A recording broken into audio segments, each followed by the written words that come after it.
This exam isn't a full paper. What we're doing is looking at an OCR stage test, which means that all of the exam questions are only 1 grade. We're looking at the calculated paper now. As it said at the beginning, it's D grade if you're sitting the paper in summer 2016. If you're later than that, then we're looking at a grade 4 exam material.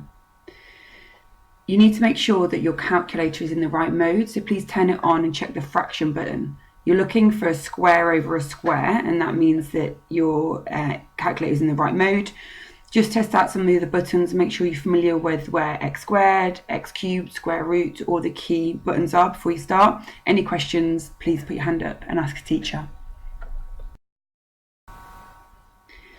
Turning over and looking at the first question, you should see that you've been given a shape. It tells us that this is a sketch, and we can see that it's a sketch of a trapezium, and it's not drawn to scale. We're asked to use a ruler and protractor to construct the trapezium accurately. So we've been given that shape, and now we're basically just going to copy it. The first thing you need to do is make sure you've got the right equipment. So you've been told to use a protractor, a ruler, and obviously we need a pencil. First of all, we need a base of 11 centimetres. So just check the size of your base. I've had to extend mine. I've used a pencil for that. And I've gone the whole way across. And you can see I'm using the centimetre section of the ruler. After that, looking at the diagram at the top, I can see that I need to draw an angle of 60 degrees. So I'm going to get my protractor. I'm looking at the number there, it's 180, so that's the wrong end. I need to start measuring from 0. I found my 0, and I'm going to place that on top of the line. It's really important that the cross at the middle of the protractor, you can see there, is exactly at the end of the line when you start to measure an angle. So make sure it's in the right place, and that the 0 line is at the base of that 11 centimetre line you've just drawn. Once you've matched that up, you count round the scale that goes from 0 to 60. So always make sure you're counting up in tens. That means you'll use the right scale. There's an inside and outside one. I'm drawing that up. Now, I don't know how long this line is. So what I'm going to do is just draw as far as I want, because I've got rubber, so I can reduce that if I need to later on. I can see from the diagram I've got 2 right angles, so I'm just doing the same thing again here, where I'm starting at 0, I'm going around 10, 20, 30, 40, 50, 60, 70, 80, 90, and marking where 90 degrees is. Now I know this is 7.5 centimetres, so I'm going to use the centimetre section of my ruler, go to 7.5, which is obviously between 7 and 8, and I'm drawing a straight line. When I've done that, I now know that I need to draw another right angle, because I've got another little square in the corner of my diagram. So another 90 degrees. And as you can see, this is now going to form the 4th side of our trapezium. I'm just going to join that up. You can see that the first line I drew is too long. So I'm just going to grab the rubber and just rub that out. And now I've got an accurate diagram of the one above that isn't to scale.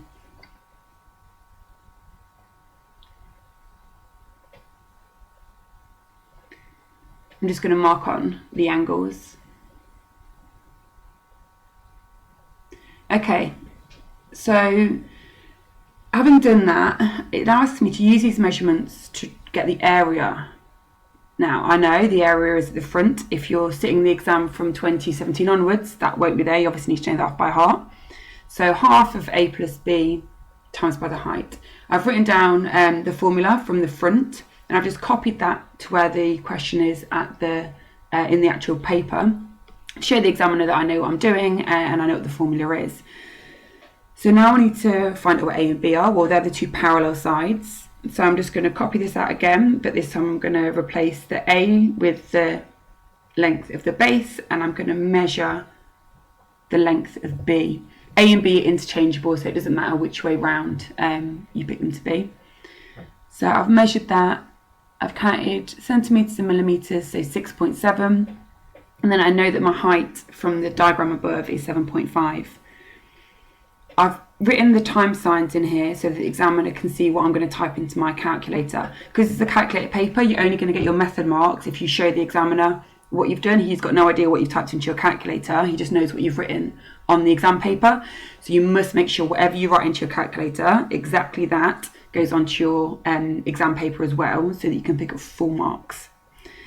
So I've got half 11 plus 6.5, and I'm timesing that by 7.5. I've just double checked that before writing equals. I use the SD button to change it from a fraction into a decimal. And obviously I'm going to write down everything that's displayed on my calculator. I'm not going to do any kind of rounding or anything else until I've written everything down. In this question, it doesn't tell me to round, so I'm just going to put the units down and the full solution from the calculator.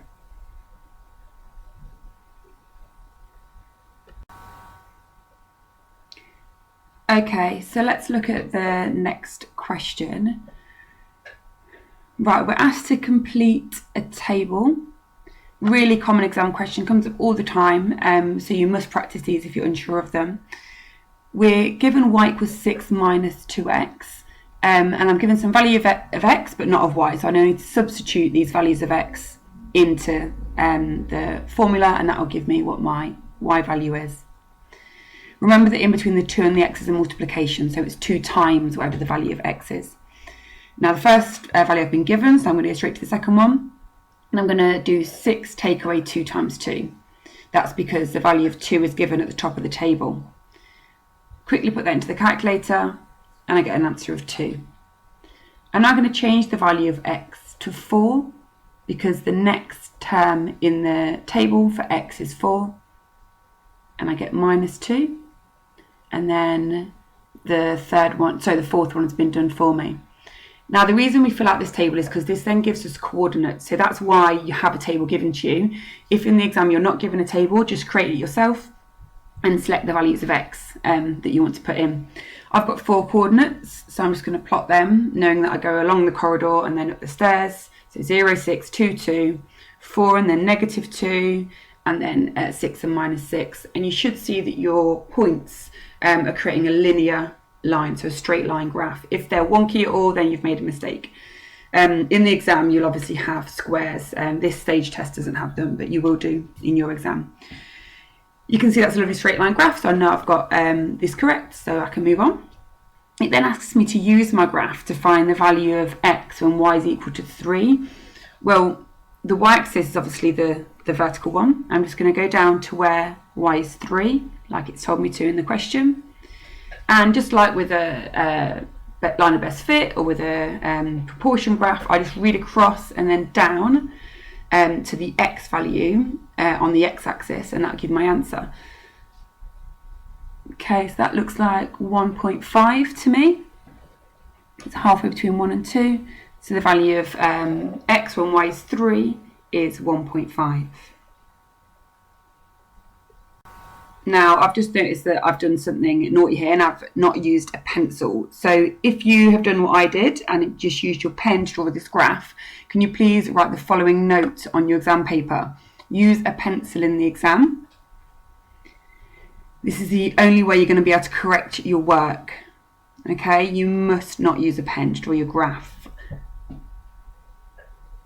If you don't use a pen and use a pencil, it means you can rub out any mistakes you make. So I've been naughty there, so make sure you've written on your exam that I did the wrong thing, and so have you if you used a pen. Okay, look at the next question. Right, these are really, really key. You need to read it through. You need to visualise exactly what the question's saying. Sam wants to find out how much pocket money students in her school receive each week, and you have to write a question to get this information. Well, like here I've underlined basically what you have to write. How much pocket money do students in our school receive each week? Literally, you just copy out what they've told you. So the suitable question, how much pocket money do you receive each week? You can literally copy the question out. It's really, really easy marks to get. The key here is to make sure your response boxes are correct. You always need at least 3 response boxes. I'm going to start with having £0 to £5. Now I know I can't overlap my boxes, so my second one can't have a 5 in it, so I'm going to start at 6. And I'll go 6 to 10, and then 11 to 15, and then finally anyone who gets more than £15. Key here, really important, you don't overlap your boxes. That's the mistake that everyone makes, and that's what they might ask you to identify a mistake in someone else's. The other thing is that I have a time frame in my sentence. Part B, she only asks people in her class, what is wrong with this sample? Well, I'll write it down, then I'll explain it. They are all the same age. She's said in her in the beginning of the question that she wants to sample her whole school, but she's only asking her class in this instance. So they're all the same age, and so they don't represent the school. Look back up to the original question. She's trying to find out about her school, not her class. Okay? So they're all the same age and they don't represent the school. Now, the probability that Sam spends her pocket money in a given week is 0.35. What's the probability she does not? Well, we all should know that total probability adds to 1. Again, jot that down, show the examiner that you know what you're doing. You've got a calculator, so you should never lose the marks on your addition and subtraction here. It's the total probability of 1 take away 0.35. Doing that quickly on the calculator to check, I get a decimal solution of 0.65.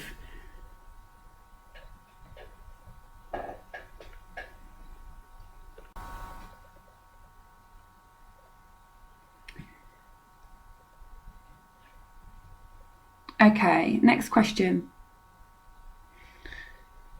We're now asked to calculate £280 as a percentage of 7,000. Now we know that of in maths means times, but if we were to times 280 and £700,000, that's not going to give us a percentage. So I'm going to use my common sense and think, okay, well, what about if I was thinking out of 7,000?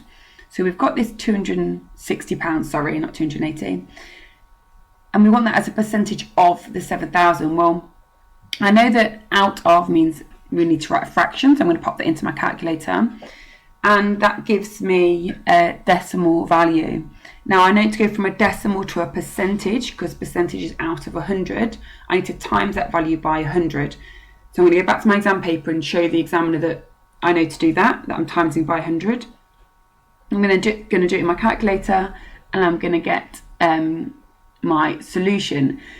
Now it doesn't tell me to round to a certain amount, so I'm going to write down everything my calculator shows me, so there's no way the examiner can't give me the answer mark. And then after I've written out everything, I'm then going to go back and round to 1 decimal place. I'm going to draw my line in to show that I'm stopping at 1 decimal place. The 1 doesn't round up the 7, so it's 3.7%. The next question, Frank invests £3,500 in a bank account for a year. Okay, so at the end of the year, he gets £140 interest, and then he has to pay VAT of 20%. There's lots of things to take in there, so make sure that you do each sentence of the question a step at a time. Okay, it's really important that when you get given more than one piece of information, you only tackle one piece, and then you move on to the next piece of information. So first bit's easy, he has £3,500. Copy that out. We then know that at the end of the year, the bank gives him £140. So I'm going to add that on. Again, I can probably do this in my head, but I'm going to use my calculator because I've got it there so I can double check. So he's got £3,640 at the end of the year. So I've done my first and my second sentence now. The bank deducts, which means to reduce or get rid of, take away, subtract, however you want to put it, 20% of this. So 20% of 3,640. I know of means times in maths, so I'm going to put my 20% into the calculator. The percent button's just behind where the open bracket is, so I'm going to press Shift open bracket to get the percent button. I'm going to times that by 3,640. And that's going to tell me what 20% of that value is, which is £728. Again, I'm going to write that down so the examiner knows that I know what I'm doing. And then it tells me, asks me how much does he have at the end of the year. So I just need to deduct or subtract that amount from the £3,640. Again, going to do it in my calculator. And that tells me that he's got £2,912 left in the bank. The next question is so common. It asks us to find the largest angle in the triangle. Geometry and algebra go together all the time, so make sure you practice these type of questions if you're unsure about how to do them. I've got an x, a 4x, and an x plus 30, and I know that the three angles in a triangle are always going to add up to 180 degrees, because that's a rule that I know. So I'm going to add these angles together and just make them equal to 180 degrees, because I know that has to be true. Now I've got an x, a 4x, and an x, so I group the like terms. That's x, 4x, x is 6x, add 30 is equal to 180. And now I'm left with a really simple equation that I should know how to solve. Take away 30 from both sides. The plus 30 and negative 30 cancel to give 6x equals 150. And therefore the x value is going to be 150 divided by 6. I'm going to make sure that I show the examiner that I'm dividing by 6 on both sides. And then the calculator's told me that the solution is 25. So I'm just going to label each of my angles.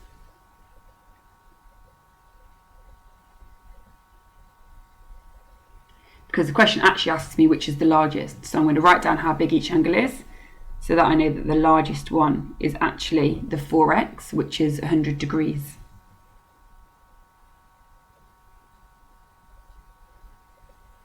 Always make sure you read the question carefully so you know exactly what the final answer should be. Okay, moving on. Again, really common exam question, finding the mean from a table. There were 30 pupils in year 7, and we worked out how many pens each of them had. So the number of pens, 0, 1, 2, 3, 4, 5. And then, so 5 kids had 0 pens, 10 kids had 1 pen, 8 kids had 2 pens, and so on and so on. Calculate the mean number of pens per pupil. Well, we all know that the mean is when you take everything you've got, add up the total, and divide by how many things you added together, how many values you added together. So it's the same idea with a table. There's just a few more steps. So first of all, we have to find the total number of pens, because that's what we're finding the mean of. Well, 5 kids had 0 pens, 10 kids had 1 pen, like I said. So that gives us a way of finding what the total number of pens were. We've got the first row is 0 pens, 10 times 1 is 10, 8 times 2 is 16, 4 times 3 is 12, 4 times 2 is 8, and 5 times 1 is 5. I'm going to add all those values up, and that's going to give me the total number of pens in the whole class, because I'm finding the mean per child. What's the average number of pens per child? So first of all, I need to know the total number of pens. So if I add them all up, I've got 51. I then have to divide my 51 by how many values we added together. Well, it's really key here to think carefully. This is where the mistakes are made. It's the number of pupils we're going to divide by, not the number of rows. There are 30 pupils, so we have to divide the 51 by 30. Loads of people will divide by 6, because that's the number of rows there are. You must divide by 30. So the average number of pens is 1.7 pens per pupil, and that makes sense because 1.7 is around the middle of the table. Okay, final question. So this is trial and improvement, as the question says. So we've got an equation.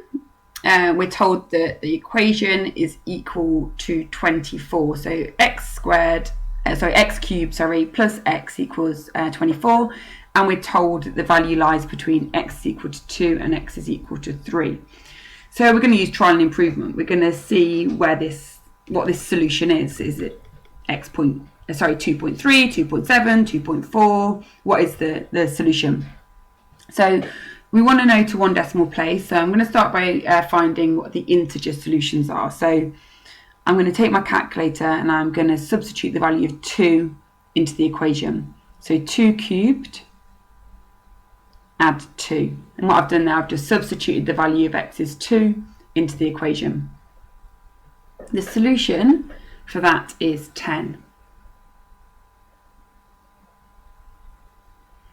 Now, the answer I need is 24, and the answer I've got is 10. So the answer I've got is too low. So I'm going to write down that it's too low. I'm then going to go across back to my calculator, change the 2 to a 3. So I've got 3 cubed, add 3 is 30. That's too high, that's above 24. Now 30 is closer to 24 than 10 is, so I'm going to do 2.9 next.